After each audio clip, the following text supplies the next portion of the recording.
বলিউডে ঠোঁটকাটা অভিনেত্রী হিসেবে পরিচিত কঙ্গনা রানাওয়াত এখন সংসদ সদস্য। রাজনীতিতে বেশ হাকডাক করেই প্রবেশ এই অভিনেত্রীর।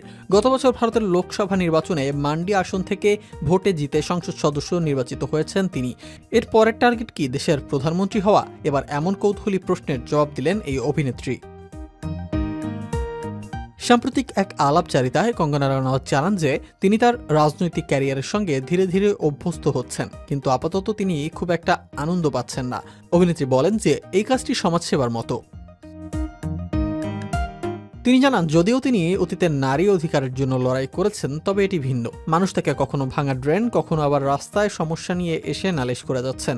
আর যখন কঙ্গনা তাদের বলেছেন যে এগুলো রাজ্য সরকারের সমস্যা, তখন তাকে নিজের টাকা ব্যবহার করে সেগুলো ঠিক করার জন্য বলা হয়েছে।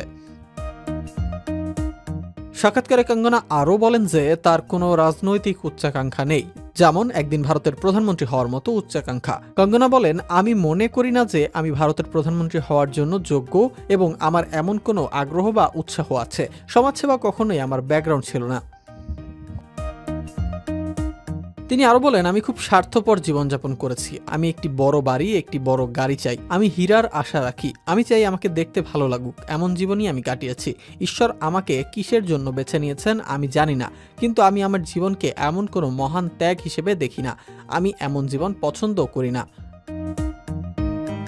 পর্দায় অভিনেত্রীকে সর্বশেষ দেখা গেছে ইমার্জেন্সি সিনেমায়। কঙ্গনা এখন আসন্ন horror movie bless be the এভিলের মাধ্যমে হলিউডে অভিষেক করতে চলেছেন, যা মার্কিন যুক্তরাষ্ট্র ভিত্তিক লায়ন্স মুভিজ প্রযোজনা করেছে। এই সিনেমার শুটিং পরের বছর নিউ ইয়র্কে শুরু হওয়ার কথা। এছাড়া আর মাধবনের সঙ্গে একটি মনোবৈজ্ঞানিক থ্রিলারে কাজ করার প্রস্তুতিও নিচ্ছেন অভিনেত্রী।